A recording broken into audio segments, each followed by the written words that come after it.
तो इसी प्रकार से हवा का भी पचन होता है और उसको शारीर भाव में परिवर्तन करके उसका सार पित्त विभाजन होता है और जो सार भाग है उसका ग्रहण किया जाता है और जो पित्त भाग है उसका मल में परिवर्तन करके उसको बाहर फेंक दिया है। ये प्रक्रिया निरंतर चलती रहती है इस प्रकार से। अभी हमारे हिसाब में अगर विधि से रक्त निर्माण हुआ तो वो शुद्ध होता है, और वो जो विधि बताया गया है देश काल उपसात्य इस प्रकार का बताया गया।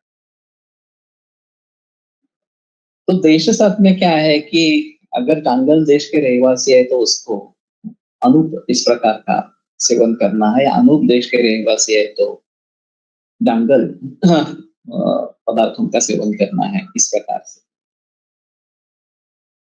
या फिर काल सात्म्य जो है वो ऋतु के अनुसार, जो ऋतु है उस ऋतु के अनुसार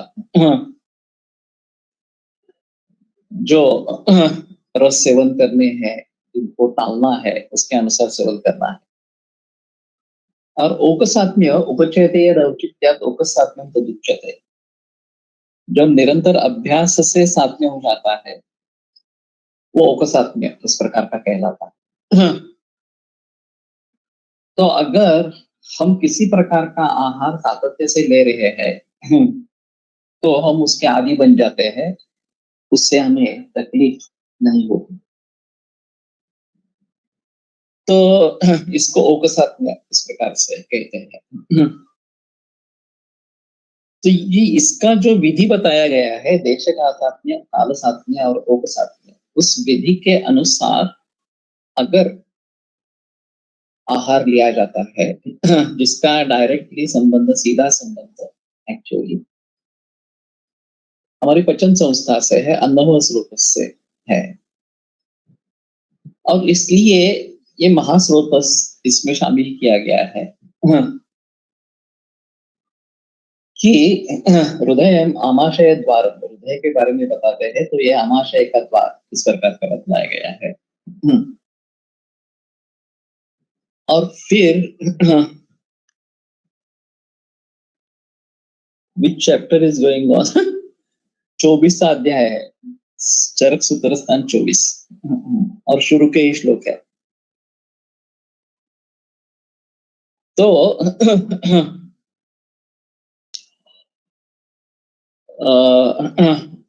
इसका संबंध महास्रोत से इस प्रकार का है, और पचन होने में वास्तव में सुमनसा इस प्रकार का आहार लेना है, कि प्रसन्न मन से आहार लेना है, तो उसका भावनाओं से संबंध है जो हृदय से संबद्ध इस प्रकार की है। सो जो भी हम खाना खा रहे हैं एक्चुअली वो सिर्फ किस प्रकार का खाना खा रहे हैं, क्या क्या चीजें ले रहे हैं, इससे ही संबद्ध नहीं है, बल्कि वो साथ में है या नहीं है ये भी हमारे लिए महत्वपूर्ण है। देश साथ में, काल साथ में, उप साथ में, और हृदय का इसमें अहम रोल है कि आमाशय द्वार है वो, और अगर हम प्रसन्न मन से खाना खा रहे हैं तभी उसका पचन ठीक ढंग से इस प्रकार का होगा। और फिर उसमें जो सारपित्त विभाजन होना है इस हवा का, जो हम ले रहे हैं, भीतर ले रहे हैं, प्राणोस में जा रहा है, और उसमें जो वायु बनेगा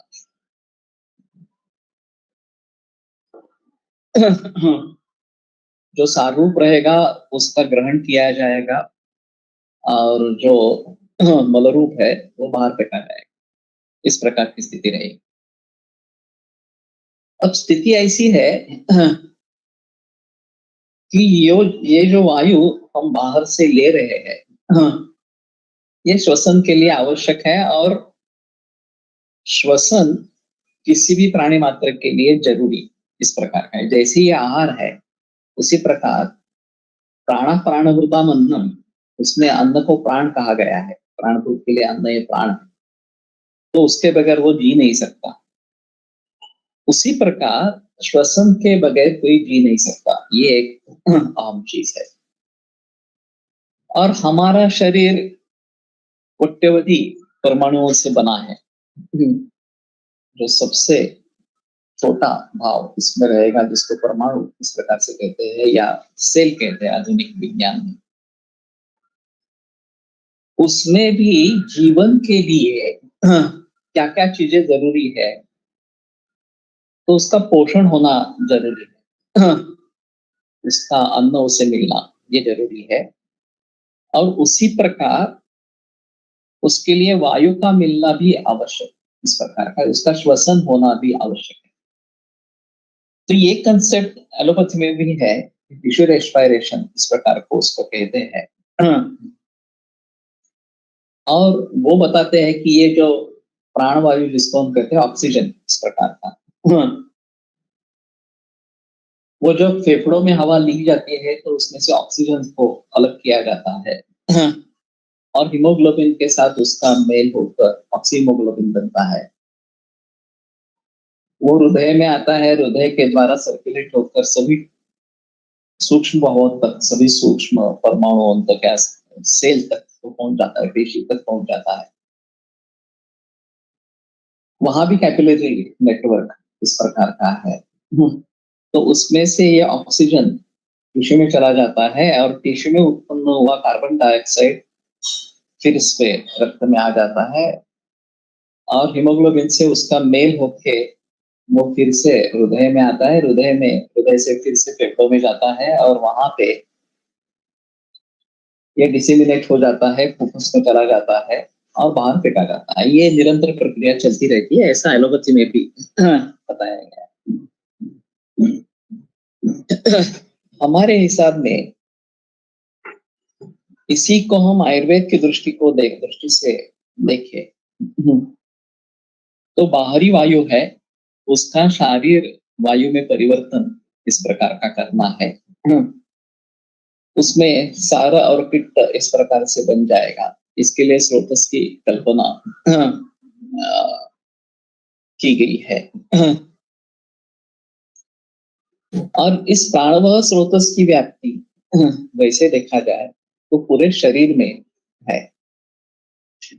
मूलात्खादंतरं देहे प्रसृतं प्रविवाह्य स्रोतस्य प्रतिविज्ञेयं शिराधार्य, सुश्रुताचार्य ने एक व्याख्या रखी है स्रोतस की कि मूल जो है स्रोतस का, उसमें से शुरू होकर अंतरन देह प्रसृतम, जो पूरे शरीर में फैल गया है, अभिवाह्य, और जो वहन करता है, जो परिणमन होने वाला भाव है, परिणमन जिसमें हो रहा है, इस प्रकार का जो भाव है उसका जो वहन करता है, वो सिरा और धमनी से भिन्न स्रोतस इस प्रकार से कहा जाता है, ऐसा उनका कहना है।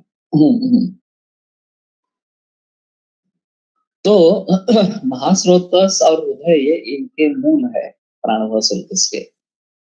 अब जैसे कि मैंने बताया कि देश काल औपसात्य इसका संबंध इससे है और फिर रक्त शुद्ध होता है, ऐसा उनका कहना है। इसके जरिए जो रक्त निर्माण होता है वो शुद्ध रक्त इस प्रकार का निर्माण होता है और फिर वो बल वर्ण सुख आयुष देता है। क्यों? प्राण रक्त का अनुगमन करता है। ये जो प्राण है, जो हम जिसके कारण हम जीवित है, ये प्राण शब्द से बहुत काफी अर्थ होते हैं और ये काफी कंफ्यूजिंग हो जाता है। हम यहाँ पे समझ लेंगे कि जिसके कारण हम जीवित रहते हैं, श्वासोश्वास प्रक्रिया जिसके कारण होती रहती है, वो प्राण इस प्रकार के है। और ये श्वसन प्रक्रिया सभी कोशिकाओं को, पेशी जो है या सेल्स है, उनके लिए आवश्यक इस प्रकार की है। उसके बगैर कोई भी जी नहीं सकता। और ये काम प्राणव स्रोत से किया जाता है। तो वास्तव में ऐसा होता है कि श्वसन प्रक्रिया जो है वो फेफड़ों से ही रिलेटेड है, फुफ्फुस से ही रिलेटेड है, लेकिन एब्डोमेन और पुरस्थान या चेस्ट, इसमें एक पर्दा है डायफ्राम करके, और जब पूरे फेफड़ों में हवा भर जाती है वो डायफ्राम नीचे आ जाता है और शुद्ध रक्त इनका वहन होता है। और सुश्रुताचार्य बतलाते हैं कि जो भी प्राकृत कर्म है दोषों के, वो भी इस प्रकार से सिराउन से होते रहते हैं। सिराउन से जो दोषों का वहन होता है उसके तरीके उस तरीके से होते रहते हैं, और जो भी विकृत कर्म है रोगों का निर्माण वगैरह, वो भी सिराओं के जरिए जरिए होते रहते हैं, ऐसा बताते हैं। और एक कोष्ठ शाखा गति, हाँ, या कोष्ठ मर्मास्थ संधि गति, ये भी इसके जरिए काम करती है। तो ये एक अहम चीज है और उसका संबंध प्राणव स्रोत से है। और इसलिए योग में कहा गया है कि प्राणायाम रेव सर्वे प्रशिष्यन्ति मला इति आचार्याणां तु केषांचित् अन्यत् कर्मणि सन्ति। केवल प्राणायाम से ही सभी मल जो है उनका पाचन हो जाता है, विशेष उनका हो जाता है, और दूसरा कुछ कर्म करने की जरूरत ही नहीं है इस प्रकार से। लेकिन फिलहाल हुआ है ऐसे कि हम आयुर्वेद के वैद्य या छात्र जो है उनका योग से ज्यादा संबंध नहीं हुआ है। हाँ, स्वस्थवृत्त में हमारा एक योग सब्जेक्ट है, लेकिन उसको भली भांति पढ़ाना और पढ़ाने के बाद भी एक्चुअली उसकी प्रैक्टिस करना, ये बहुत जरूरी काम है, वो नहीं होता है एक्चुअली। और वैसे देखा जाए तो एलोपैथी वाले बहुत सारे डॉक्टर्स ने योग का अपना लिया है। हाँ, और वो अपने तरीके से उसका समर्थन देते हैं कि योग किस प्रकार से काम करता है। तो मेरा ये मानना है कि आयुर्वेद का अवतरण योग के द्वारा है। अतः शरणम चक्रम ददृश ध्यान चक्षुषा, इस प्रकार का एक सूत्र पहले अध्याय में आता है कि इंद्र को जो उन्होंने देखा वो ध्यान रूपी नेत्र से इस प्रकार से देखा।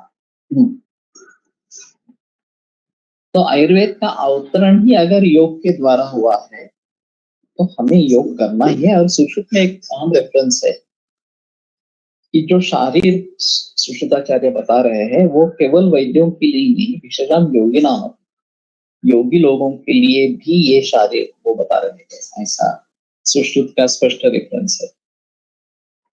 तो संभवतः ये दोनों शास्त्र एक दूसरे से जुड़े हुए थे, और फिर योग विभक्त हो गया, बाकी लोगों ने उसको अपना लिया, खास करके एलोपैथी ने अपना लिया, और पूरे विश्व भर में वो फैल गया।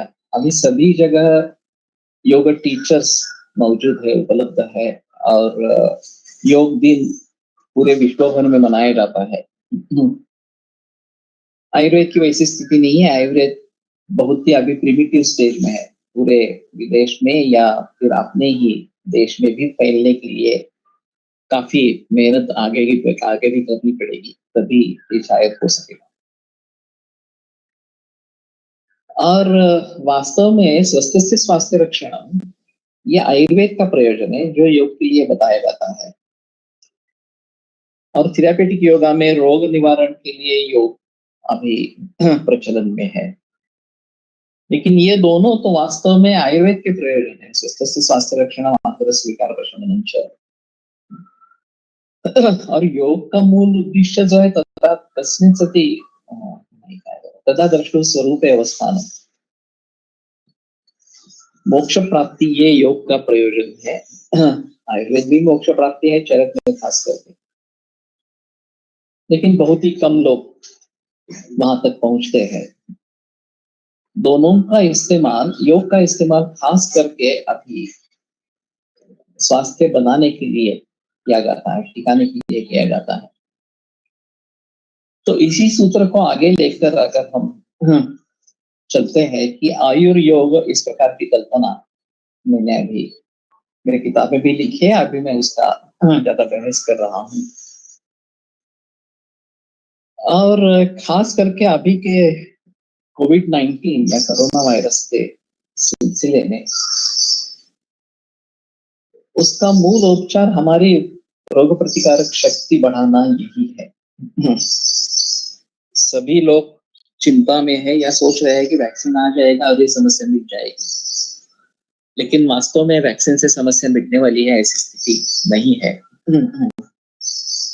ये म्यूटेट होता रहता है वायरस, और जो वो जब स्वरूप बदल देगा तो वैक्सीन का काम नहीं रहेगा, दूसरा वैक्सीन करना पड़ेगा इस म्यूटेशन के लिए। तो सबसे अहम चीज है कि हम प्रतिकार शक्ति बढ़ावे, और इस प्रकार से अगर प्रतिकार शक्ति बढ़ती है तो न केवल इस प्रकार के संसर्गजन्य विकारों में ही वो इस्तेमाल में आए, अपितु जो असंसर्गजन्य बीमारियां हैं, कैंसर है, डायबिटीज है, हार्ट डिसीज है वगैरह वगैरह, उसमें भी वो काम आते हैं। तो बेहतर ऑप्शन है कि हम हमारी रोग प्रतिकारक शक्ति बढ़ाए, और यही मौका है जब पूरा विश्व इसके बारे में सोच रहा है क्या करे कैसे करे, और दूसरे किसी शास्त्र के पास रोग प्रतिकार शक्ति बढ़ाने का कोई तत्वज्ञान ही नहीं है। आयुर्वेद के पास, योग के पास वो तत्वज्ञान है। तो इसको अगर हम आगे लेकर चलते हैं तो एक अहम चीज इस प्रकार से होगी। तो बल जो है, बल वर्ण सुखा इस प्रकार से बताया गया है, बल जो है वो हमें इस तरीके से मिलेगा अगर शुद्ध रक्त है और वो विधि से शुद्ध हुआ है। और विधि से शुद्ध होना यानी कि देश काल उपसात में जो है उनके बारे में सोचना, उनके बारे में विचार विमर्श लेना, और थोड़ा गहराई में हम जाकर सोचे तो अष्टो आहार विधि विशेष आयतन जो है उनका भलीभांति इस्तेमाल करें। तो इसमें जो पचन होगा इसके अनुसार जो हम प्राणायाम करेंगे तो उससे बल प्राप्त होगा। सबसे अहम चीज है कि हम खाने पीने के बारे में जिक्र करें, हम हमारी लाइफस्टाइल के बारे में जिक्र करें। हमारी लाइफस्टाइल अभी निसर्ग नियमों से बाहर हो गई। ब्राह्मे मुहूर्ते उत्तिष्ठे ये हमारा निर्देश है, और ब्राह्म मुहूर्त सूर्योदय से पहले 1.5 घंटा इतना है। तो अभी समझो 7 बजे सूर्योदय होता है, तो कम से कम हमें 5:30 बजे उठना है।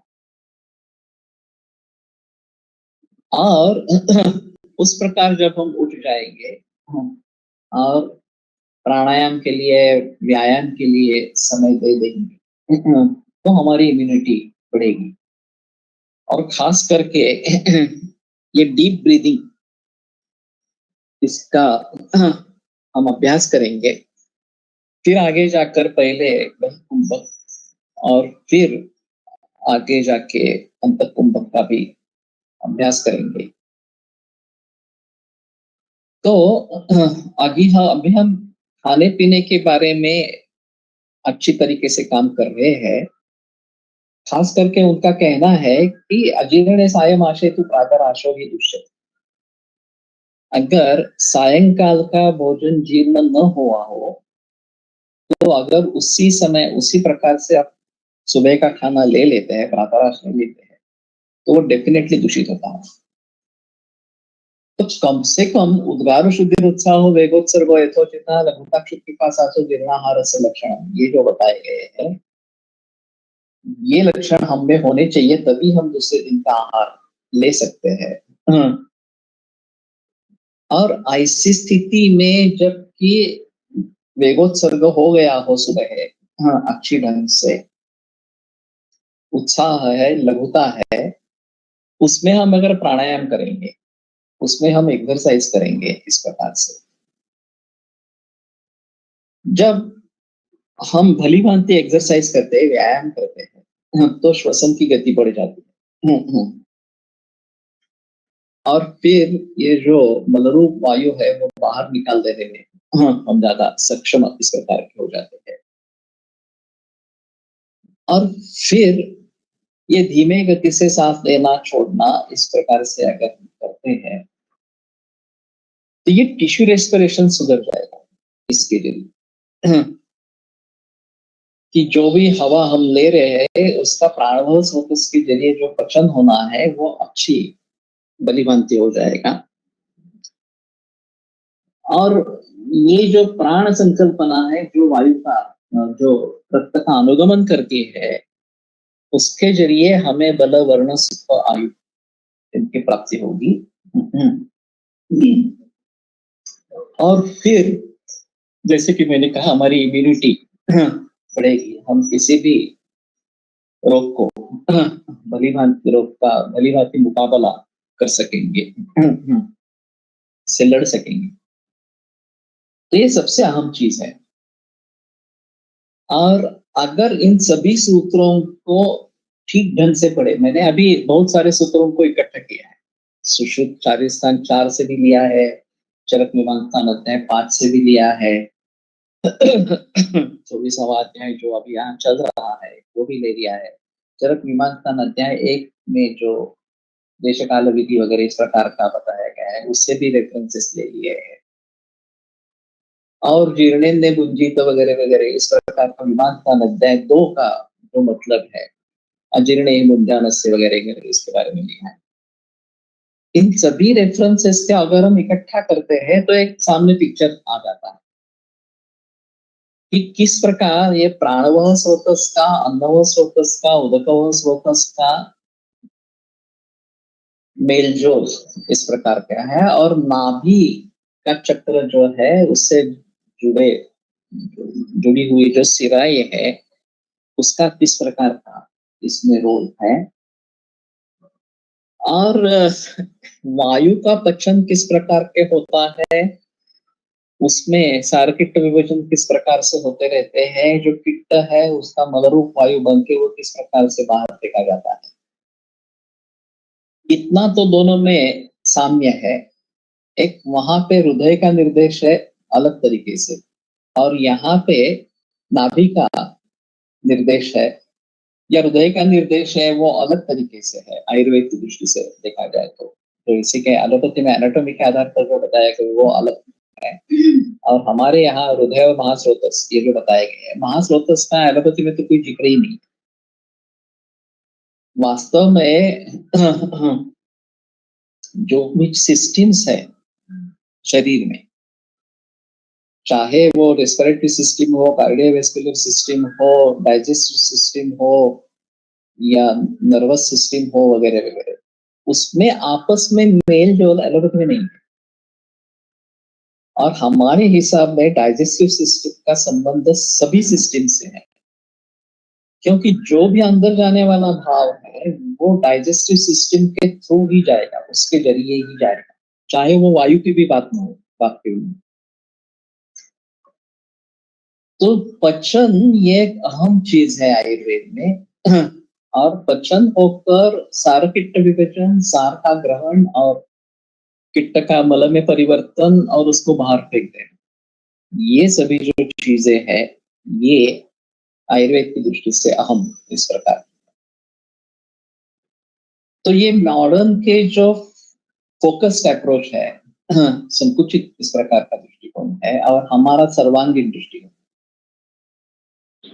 करतल आमल का न्याय कहते हैं कि हाथ पे रखा हुआ अमल का फल हम जिस प्रकार सभी तरीके से देख सकते हैं, केवल जो भाग उसका हाथ को स्पर्श कर रहा हो उसको हम नहीं देख पाते, बाकी सभी देख पाते हैं। उसी प्रकार किसी भी चीज को अगर हम सभी तरीके से देख पाते हैं, सर्वांगीण तरीके से देख पाते हैं, तो एक अहम चीज होती है। और यही दृष्टिकोण मैं बताना चाहता हूँ, यह आयुर्वेद की खासियत है इस प्रकार का दृष्टिकोण। और इसके संदर्भ बिखरे हुए हैं, उन सभी संदर्भों को इकट्ठा करके हमें समझ लेना है कि ये किस प्रकार से चल रहा है, उसमें शायद आप अगर चाहते हैं तो एलोपैथी को भी जोड़ दो, लेकिन जो इन ट्यून विथ आयुर्वेदा होगा वही ले। एनाटॉमी के हिसाब से ये बातें काफी भिन्न रहेगी। और ऐसा जरूरी नहीं है कि एनाटॉमी के तौर पर हम उसको सिद्ध नहीं कर सकते तो ये असिद्ध हो जाए। मेरी एक बुजुर्ग से बात हुई थी और उनका कहना था, एलोपैथी वाले बुजुर्ग थे, कि वमन जो करते हैं वो स्टमक वॉश है, बाकी उसके अलावा कुछ नहीं। तो मैंने कहा ऐसा तो नहीं है हमारे हिसाब में। दोष शाखा या मर्मास्थ संधि से कोष्ठ में आते हैं, आमाशय में आते हैं और बाहर निकालते हैं, सिर्फ स्टमक वॉश नहीं होता है। तो बोले कैसे हो सकता है? मैंने कहा कि देखो, हाथ पे अगर कुछ कुष्ठ है और हमने वो बंदे दिया तो हम देखते हैं कि वो कुष्ठ चला गया इस प्रकार से। तो वो बोलने लगे कि मुझे एक एनाटॉमिकल रिलेशन बताओ, हाथ का और स्टमक का क्या रिलेशन है। मैंने कहा ये हमारे लिए सवाल नहीं है। हमारे हिसाब में शाखा कोष्ठगति बताई गई है और ये शाखाओं में है, वो कोष्ठ में आ जाता है और बाहर निकाला जाता है। एनाटॉमी तो आपकी है।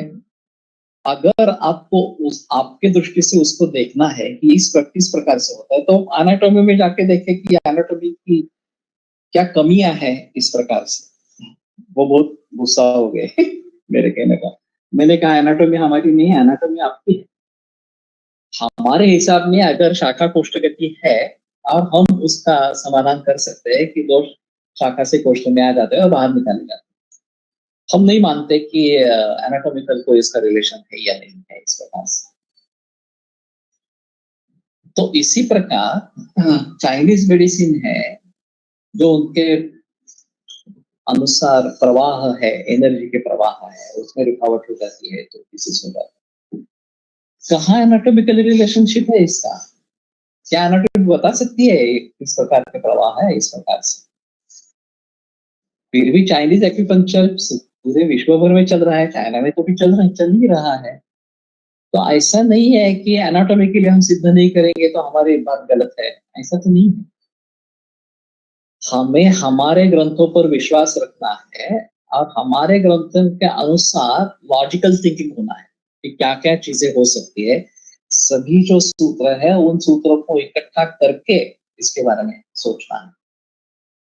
तो भली भांति अगर इसके बारे में हम सोचेंगे तो हम उसके बारे में आगे विचार कर सकेंगे।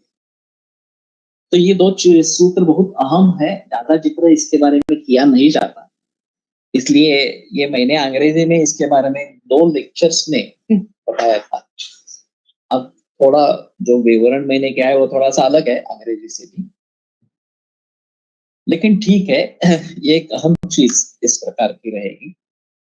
तो कल इसी सिलसिले को आगे बढ़ाएंगे और आगे वाले सूत्र हम ले लेंगे।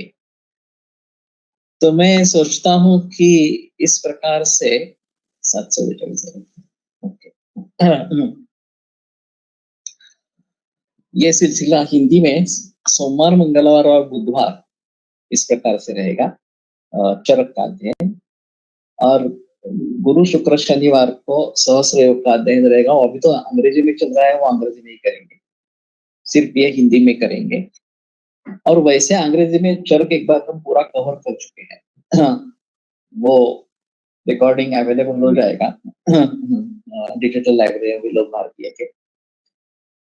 और इसका भी रिकॉर्डिंग अभी हम बात जो हुई है वो यूट्यूब पे अपलोड हो जाएगा। जो जिन्होंने इसको मिस किया है वो उसको सुन सकेंगे, ऐसा है। और इस हफ्ते में ये 6:45 आरंभ होता रहेगा। अगले हफ्ते से 6:30 बजे उसका आरंभ हो जाएगा।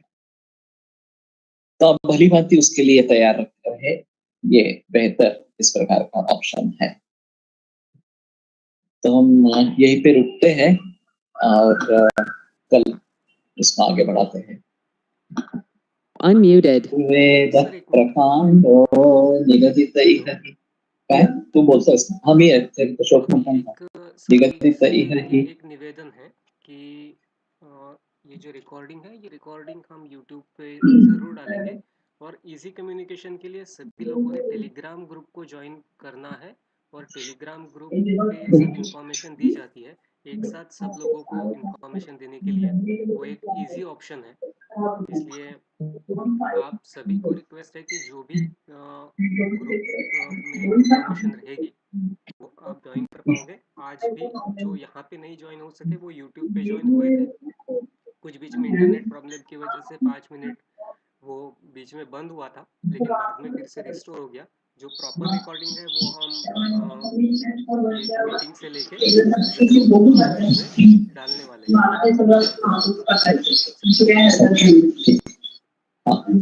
आयुर्वेद प्रकांडो निगदित इह हि शल्यतंत्र प्रधानः शिष्येभ्यः शाश्वतोऽयं निखिलजनकृपा व्याप्तचित्तेन येन आयुर्वेदस्य वाञ्छन् पुनरपि भुवने ताञ्च सुष्ठु प्रतिष्ठान् श्रेष्ठं धन्वन्तरिं तं प्रणमति च सदा वैद्यवर्गो हि मूलम् वैद्यवर्गो हि मूलम्. प्रक्रिया आपल्या बृहत्प्रेमेने नसण्याचे कारण इतिहासात आपल्या ग्रंथाची झालेली हानी असे असावे का? नहीं बता सकते श्वास प्रक्रिया क्यों नहीं बताई गई इस प्रकार से.